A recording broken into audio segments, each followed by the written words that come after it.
asyrafil anbiya'i wal mursalin wa ala alihi wa sahbihi ajma'in amma ba'du. Yang terhormat kepada Bapak Arif Febrianto MPDI selaku pengampu mata kuliah Pendidikan Agama Islam. Tak lupa juga kepada teman-teman maupun penonton yang saya sayangi dan saya banggakan. Perkenalkan, kami dari kelompok 6. Kami di sini akan menjelaskan tentang ilmu pengetahuan dalam Islam.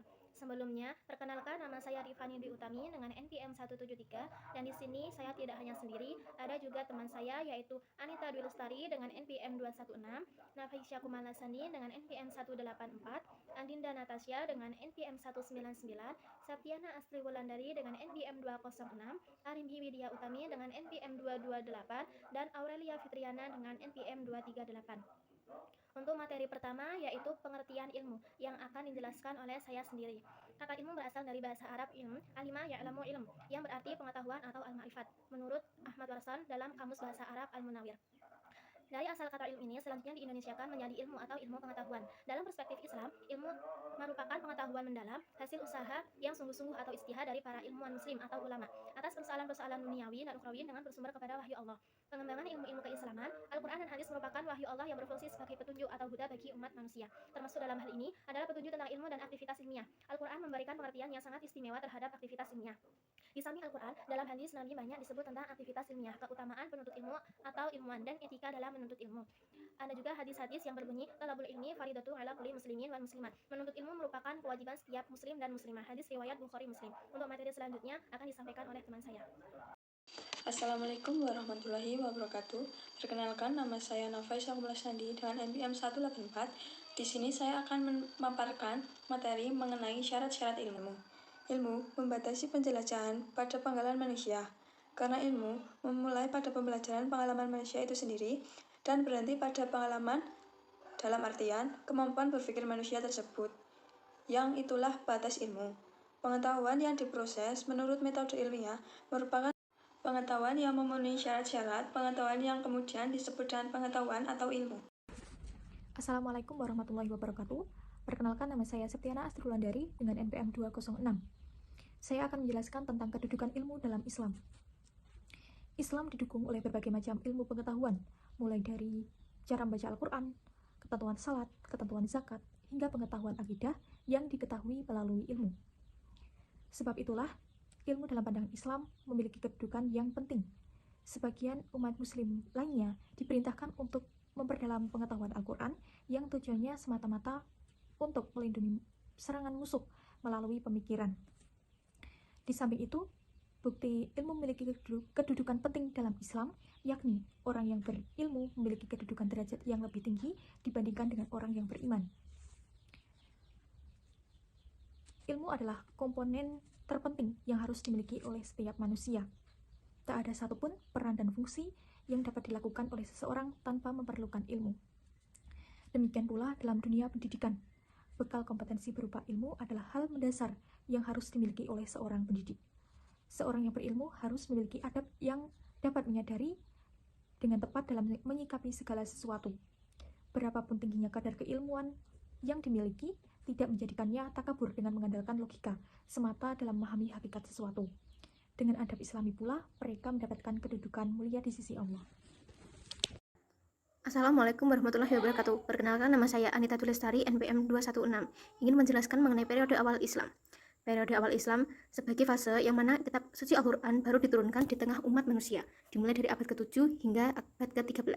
Ditandai dengan kemajuan perpustakaan Arab, pengajaran Islam, dan penyebaran pokok-pokok peradaban Islam mulai dari 3 unsur. Yang pertama yaitu unsur keagamaan, kedua kesukuan, dan ketiga pemerintahan.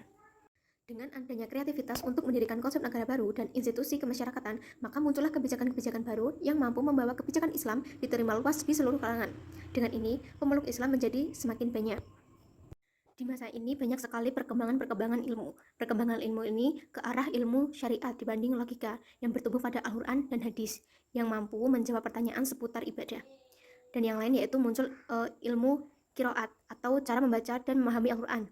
Dalam rangka menyebarkan qiraat, Khalifah Umar mengizinkan beberapa delegasi untuk menyebarkannya, yaitu di antaranya yaitu yang pertama Mu'adz ibnu Jabal ke Palestina, Ubadah ibnu Samit ke kota Hims, Abdur Darda ke Damaskus, dan Ubay ibnu Ka'bah dan Abu Ayyub tetap di Madinah. Selain ilmu qiraat, juga muncul ilmu nakliyah yang sudah mulai dipandang serius oleh masyarakat ilmu nahwu, yaitu ilmu yang mempelajari prinsip mengenai kiamat. Di samping itu juga ada karya sastra dengan munculnya terjemahan dan saduran karya-karya Arab dan Persia. Selain perkembangan ilmu dan juga karya-karya, di masa ini juga kemajuan pembangunan mengalami konstruksi yang sangat pesat, yaitu seperti berdirinya masjid. Antara lain Masjid Kuba yang didirikan oleh Rasulullah, Al-Haram, yaitu merupakan masjid besar yang dimiliki oleh umat muslim sepanjang masa, dan juga pembangunan kota seperti kota Basrah dan kota Fustat yang ada di Mesir. Assalamualaikum warahmatullahi wabarakatuh. Di sini saya akan menjelaskan masa Umayyah. Daulah Umayyah berasal dari nama Umayyah bin Abdi Syam bin Abdi Manaf, salah satu seorang pemimpin suku Quraisy pada zaman jahiliyah. Bani Umayyah baru masuk Islam setelah Rasulullah berhasil menaklukkan kota Mekah. Bani Umayyah bercita-cita ingin menggantikan jabatan Rasulullah sebagai khalifah. Umayyah berusaha sekuat tenaga untuk memperkuat posisi agar bisa menaklukkan kota Syam tunduk di bawah kendalinya. Namun, terlepas dari semua itu, banyak sekali kemajuan kekuasaan yang di bawah kepemimpinan Umayyah mengalami kemajuan yang sangat amat pesat, seperti peran Ali Al-Qali yang berhasil membumikan bahasa Arab di Andalusi, Cordova. Ali Al-Qali banyak sekali meninggalkan karya-karya yang sangat bermanfaat di Cordova, yang akan menjadi cikal bakal perkembangan bahasa Arab di sana. Karangannya antara lain Al-Amali dan Al-Wadlir.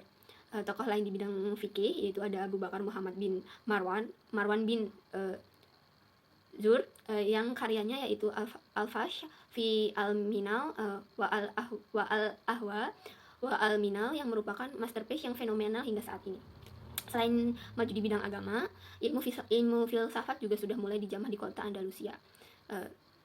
Dan juga seiring berkembangnya filsafat, berkembang juga ilmu pasti yang digemari oleh bangsa Arab bersumber pada buku India untuk pada saat itu.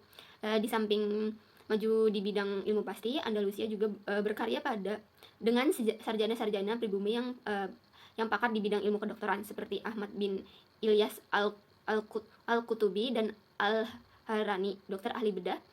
Juga yaitu ada Abu Bakar Qasim Al-Zahrawi. Assalamualaikum warahmatullahi wabarakatuh. Perkenalkan, nama saya Aurelia Fitriana dengan NPM 238. Di sini saya akan menjelaskan tentang masa Abbasiyah. Peradaban Islam mengalami puncak kejayaan pada masa Daulah Abbasiyah. Ilmu pengetahuan pada masa ini sangat maju secara pesat. Kemajuan ilmu pengetahuan pada masa ini disebabkan adanya gerakan terjemah besar-besaran terhadap naskah-naskah asing ke dalam bahasa Arab, terutama naskah-naskah Yunani. Meskipun gerakan terjemah naskah-naskah asing sudah dimulai sejak masa Umayyah, namun puncak keemasan ada pada masa Abbasiyah. Upaya penerjemah yang dilakukan Abbasiyah tidak hanya bersumber dari naskah Yunani saja, melainkan sumber lain seperti bahasa Persia ke dalam bahasa Arab. Para penerjemah juga bukan hanya dari kalangan Muslim saja, namun banyak juga ditemukan penerjemah-penerjemah Nasrani, Syria, dan Majusi Persia.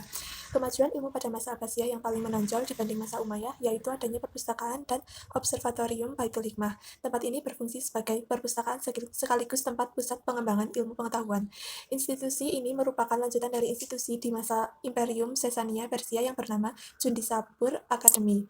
Namun, bedanya, institusi ini pada masa Harun ar-Rasyid dirubah menjadi Khizanah al-Hikmah, serta objek penelitian pada masa Imperium Sasania Persia hanya fokus pada penyimpanan puisi-puisi dan cerita raja-raja. Di masa Harun ar-Rasyid diperluas penggunaannya pada semua ilmu pengetahuan. Pada masa ini juga perkembangan mazhab-mazhab Islam juga sangat banyak bermunculan. Antaranya Imam Az-Zu'ai yang merupakan pendiri mazhab Auza' di Syria, pendiri mazhab besar kedua, Malik ibnu Anas, yang memiliki karya agung di bidang hadis kitab Al-Muwattah, dan lahir juga pendiri mazhab Islam besar ketiga, Imam Syafi'i, yang telah berhasil merapikan kaidah-kaidah ushul fikih dalam kitabnya Ar-Risalah, serta pendiri mazhab besar keempat, Imam Ahmad ibnu Hanbal, yang memiliki kumpulan-kumpulan hadis dalam Musnad Ibnu Hanbal yang berisi 30.000 hadis Nabi. Selain kaya akan pengembangan bidang agama, pada masa ini juga bidang perekonomian juga berkembang pesat. Ekonomi Imperium Abbasiyah digerakkan oleh perdagangan barang-barang mewah dan bahan-bahan pokok. Selain melakukan transaksi sesama Imperium, Abbasiyah juga membuka gerbang perekonomian dengan dinasti Tang di Cina. Assalamualaikum warahmatullahi wabarakatuh. Perkenalkan, nama saya Adinda Natasha Gusti Melani Putri dari kelas A523 dengan nomor NPM 199. Di sini saya akan menjelaskan bab terakhir, yaitu tentang perkembangan ilmu dalam Islam. Berbeda dengan agama-agama lain yang identik di atas namakan pembawaannya. Nah, di sini Islam dating itu merupakan ajaran.